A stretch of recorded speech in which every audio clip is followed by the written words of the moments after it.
bersyukur di pagi hari ini ya Tuhan, sesuai dengan pujian yang kami naikkan untuk Tuhan, bahwa kami percaya setiap doa yang kami naikkan mengubah segala sesuatu. Itu menjadi harapan kami. Di pagi hari ini kami mau mendengarkan kebenaran firman-Mu. Berfirmanlah bagi kami ya Tuhan, kami siap mendengarkan. Dalam nama Tuhan Yesus kami berdoa dan mengucap syukur. Amin. Shalom. Shalom. Puji Tuhan, di pagi hari ini kita bisa berkumpul kembali dan banyak wajah-wajah yang baru. Yang wajah-wajah yang baru boleh angkat tangan. Ya. Oke. Dan wajah-wajah yang baru kepalanya sudah botak ya. Persiapan.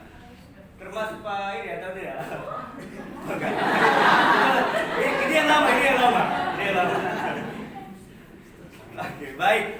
Kita akan mendengarkan kebenaran firman Tuhan.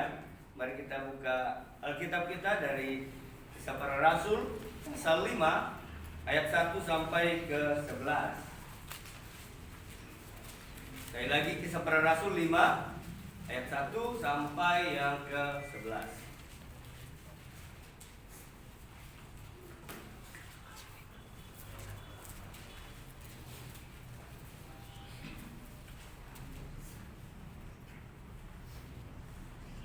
Yang sudah dapat katakan amin. Amin. Kita baca secara bergantian. Yang ayat yang ganjil dibaca oleh laki-laki dan ayat yang genap dibaca oleh kaum wanita atau perempuan.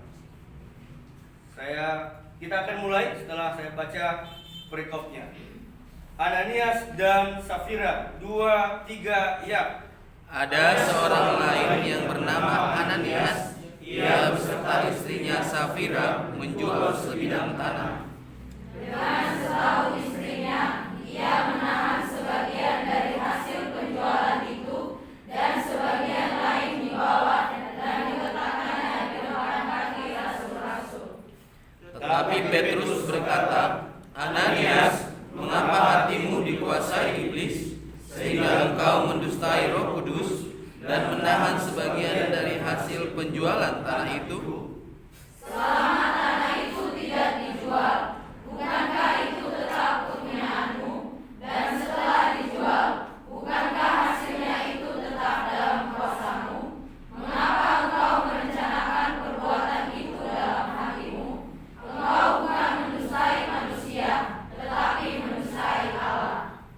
Ketika mendengar perkataan itu, terbawa Ananias dan putuslah nyawanya. Maka sangatlah ketakutan semua orang yang mendengar hal itu. Lalu datanglah beberapa orang muda, mereka mengambil mayat itu, mengusungnya keluar dan pergi menguburnya. Kira-kira 3 jam kemudian masuklah istri Ananias, tetapi ia tidak tahu apa yang telah terjadi.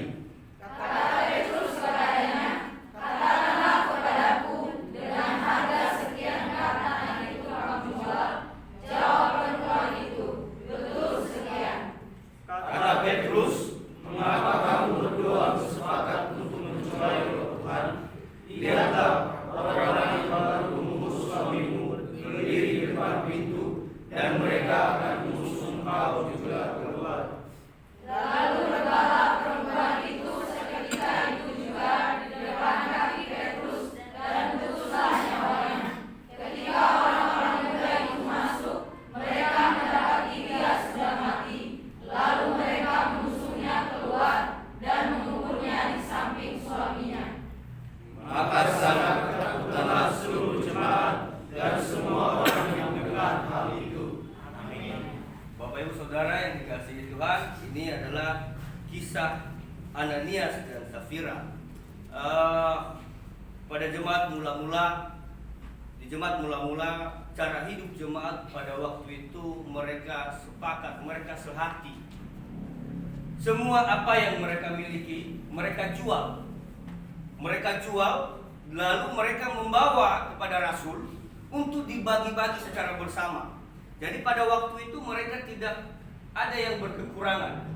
Jadi semua sama rata. Semua sama rata.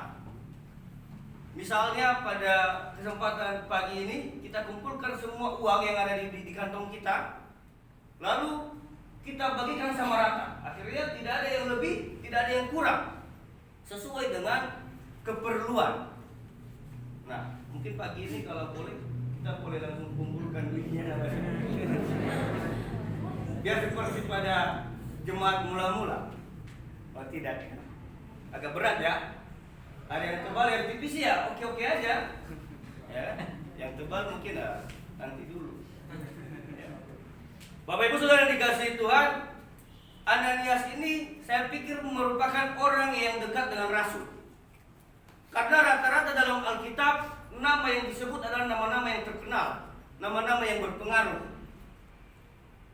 Demikian juga Ananias dan Safira adalah salah satu orang yang berpengaruh pada jemaat mula-mula. Lalu pada kesepakatan yang sudah dibentuk oleh jemaat mula-mula, ternyata Ananias dan Safira ini tidak setuju atau ada maksud lain atau berpikir lain tentang kesepakatan itu. Sehingga pada pagi hari ini tema yang kita bahas adalah pendusta. Pendusta. Bapak Ibu Saudara yang dikasihi Tuhan, kalau kita baca di ayat yang pertama, ada seorang lain yang bernama Ananias, ia beserta istrinya Safira menjual sebidang tanah. Tanah yang mereka jual adalah tanah mereka sendiri, bukan tanah orang lain. Kepunyaan sendiri, bukan kepunyaan orang lain. Dengan setahu istrinya, Ananias ini menyimpan sebagian apa yang sudah dijual atau hasil penjualan itu. Pendusta yang dilakukan oleh Ananias, yang pertama, kenapa dia bisa berdusta?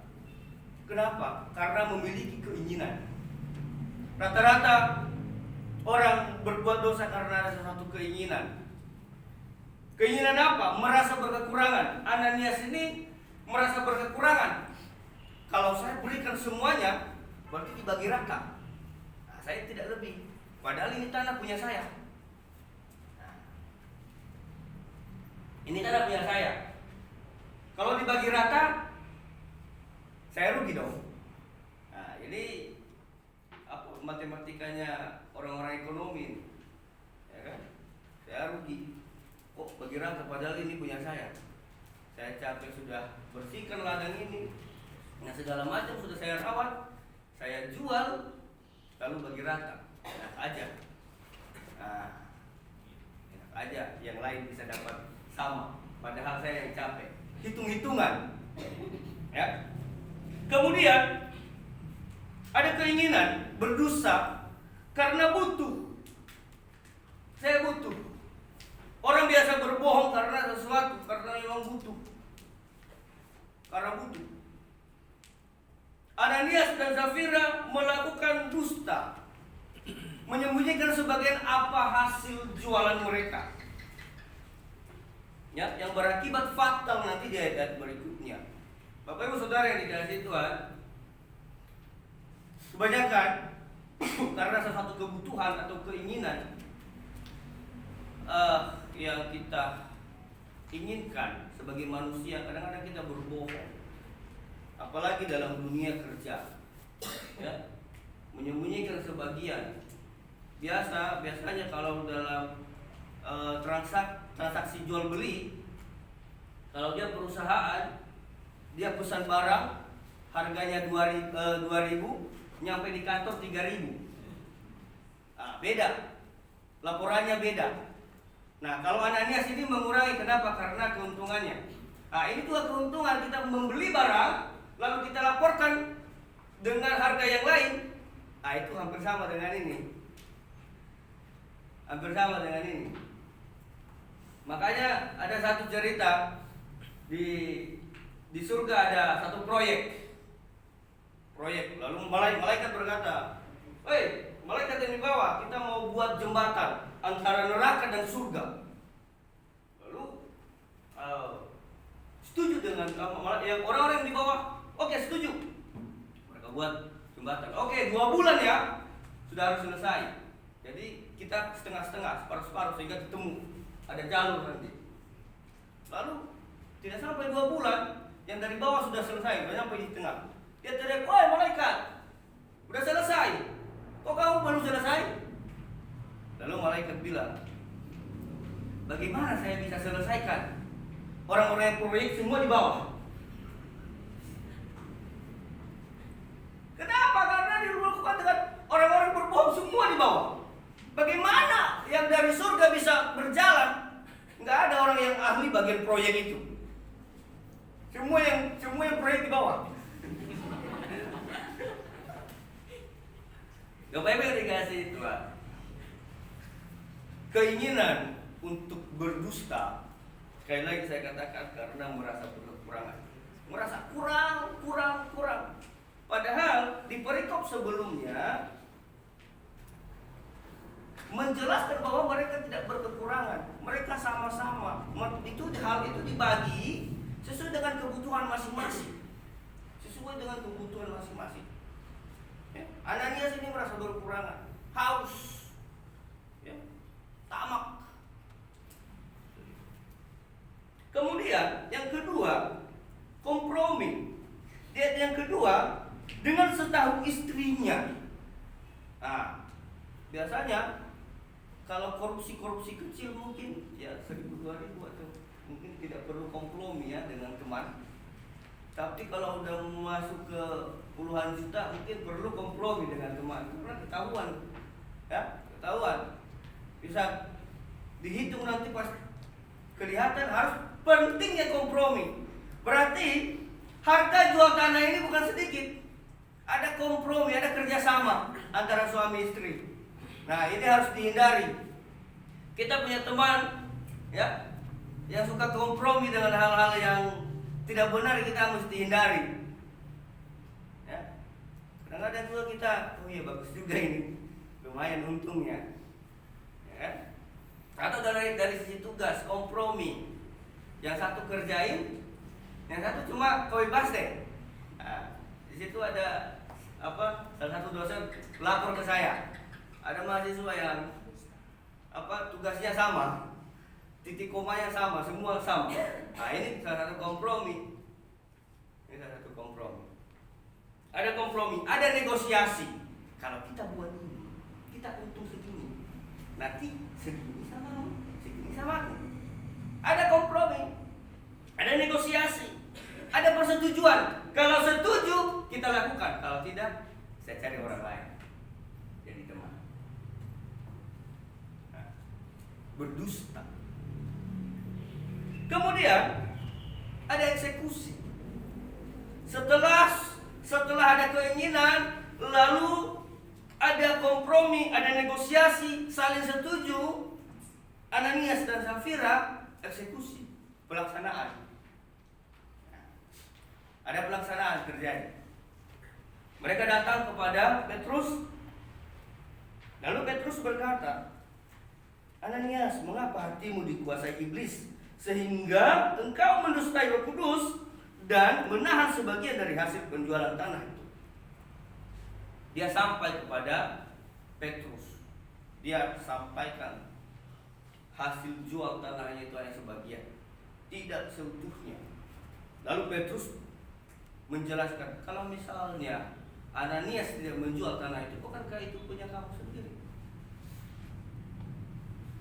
Atau kalau misalnya kamu kasih tahu, apakah itu juga bukan kembali ke kamu? Kenapa Anda berdusta? Kenapa Anda berbohong? Yang berisikonya adalah mati. Saya tidak tahu kalau misalnya rasul-rasul ada di zaman sekarang atau pendeta-pendeta pas dibohongi pendeta langsung mati. Ada berapa mahasiswa di IKSM mati karena bohong. Alasan ada urusan keluarga, tidak pelayanan, ya kan? Sakit lah, padahal jalan-jalan. Ada berapa mahasiswa mati? Mungkin saya juga termasuk sudah mati dulu, karena sudah pernah berbohong dengan pendeta. Iya, saya tidak pelayanan, aduh maaf, saya lagi sakit, padahal saya pergi jalan-jalan.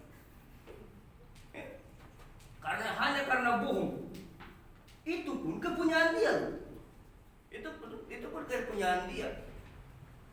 Ya. Jadi supaya jangan mati cepat, jangan berbohong ya. Jangan berbohong. Seperti yang dilakukan oleh Adam dan Hawa. Tapi sebenarnya Adam dan Hawa ini bukan berbohong sih. Lebih kepada sembunyi. Ketika Tuhan tanya, Adam, kamu di mana? Kadang-kadang udah ketahuan berbuat kesalahan, masih aja cari celah untuk membela diri. Nah, cari celah untuk membela diri. Seperti yang dilakukan oleh Ananias ini. Ya. Jadi Allah bertanya, Adam, kamu di mana? Apakah Tuhan tidak tahu Adam di mana? Tahu. Lalu kenapa dia tanya? Kan? Tuhan Maha tahu kan? Coba kalau Adam zaman sekarang, dia pasti jawab, kamu nanya.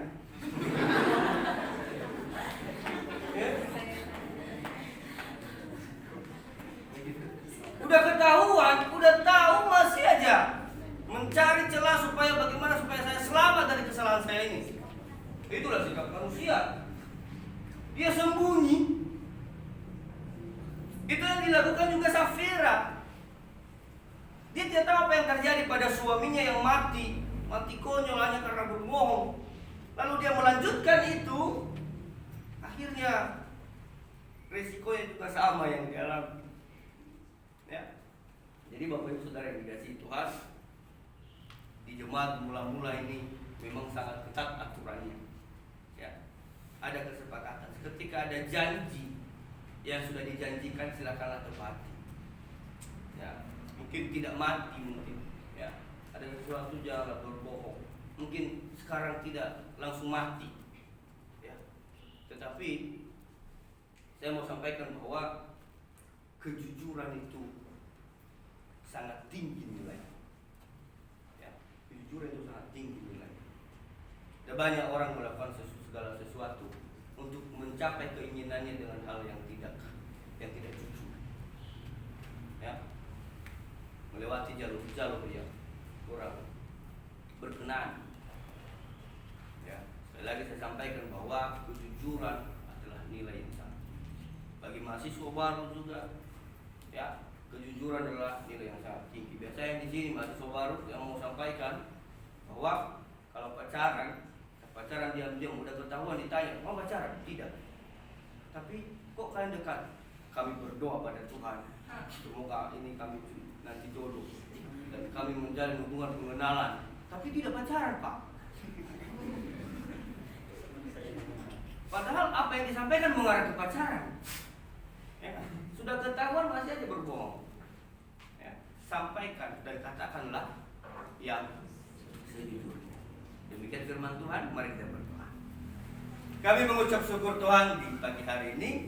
Kami sudah mendengarkan kebenaran firman-Mu dan tegur kami untuk tidak berdusta, menyampaikan yang sebenar dan jujur pada diri sendiri, bahkan jujur dalam pada orang lain, lebih dalam setiap pekerjaan kami, organisasi yang kami berada. Tuhan, biarlah kami bisa jujur dan senantiasa mengerjakan sesuatu dengan ikhlas. Dalam nama Tuhan Yesus, kami berdoa dan mengucap syukur. Amin. Amin.